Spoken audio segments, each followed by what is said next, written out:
Been talking about for each loops and how to iterate over arrays, but we've been using something that's an array-like thing since day one, which was strings. Strings are basically just an array of characters, and they are converted back and forth to arrays of characters really easily. So you can convert a string to an array of characters, you can convert an array of characters into a string. If I were to create a string str and set it equal to hello, this isn't much different internally than saying char array equals, and then giving an array of h, e, llo.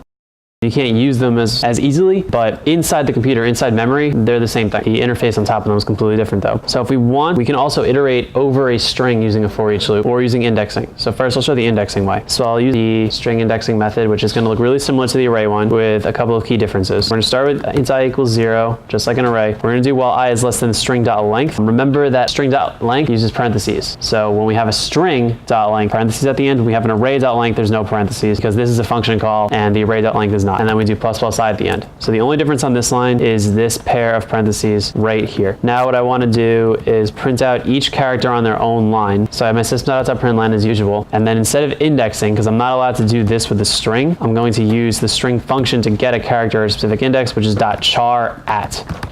And that's the indexing means to iterate through a string. So .char at will give you just a single char back. Just because of the way the Java language is set up, you end up with a lot of these inconsistent interfaces where arrays use indexing and strings use char at and array lists use get and other things use other things. Yes, this will get one character at a time. Why would you use something like this? If you wanted to maybe look at a string and see if it contains a certain character, if you want to take out all the lowercase letters, if you want to take out the spaces or something, you need to process them one at a time. This is just iterating over a string. So the only two things we've looked at how to iterate over so far are arrays and strings. And strings is brand new. So again, the index strings use zero-based indexing, just like the arrays do, start counting at 0. Like I said, strings are really easily convertible to character arrays. Unfortunately, we can't just do for char c in str. That won't work.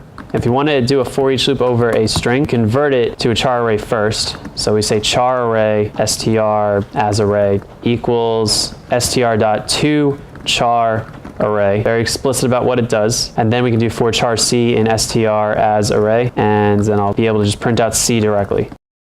So let me disable this first loop so that we only get the second loop running. Does anyone else have REPL being weird with them, or is it just me right now? Just me. Sick. Okay. I'm going to do it the old-fashioned way.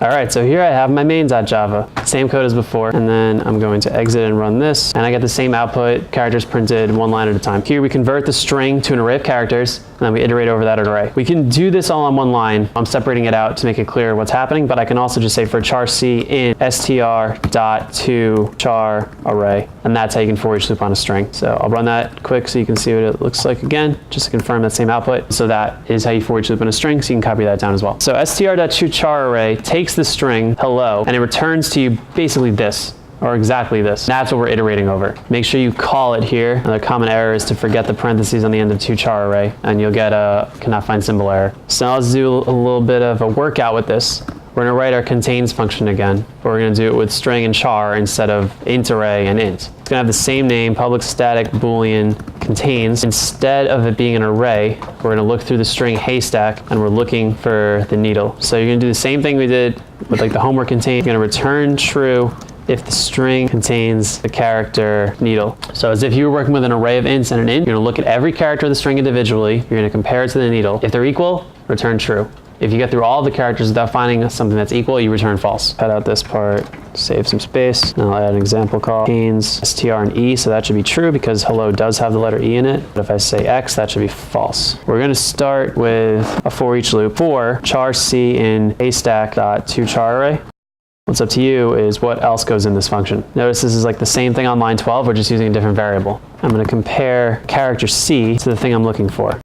If they are equal, then what? Return true. If I get to the bottom of this function, return false. So if I get through the entire thing and I haven't found any of them that compare equal, I'm just going to return false. All right, so the any in common thing we did for the lab, let's redo that for strings. Public static boolean any in common string str1 string str2. And again, I'll break this up because I'm going to edit the video, and this is where my face is going to be. So fill this function in, take two strings and return true. Any character in str1 is also in str2. So we're going to have nested loops just like we did when we were comparing the elements of one int array to another int array. For char, it's called c1 str1 dot to char array. Then I'm going to do for char c2 colon str2 dot to char array. I know at the bottom bottom, I'll return false. Inside here, if the current element that I'm on for string 1, so C1, is equal to the current element of string 2, C2, then I return true. Let me run this and make sure it works, and then I'll put it back up. And I get true, false, which is what I expect. So for each character in the first array, compare it to each character in the second array. I want you to write a function called contains val,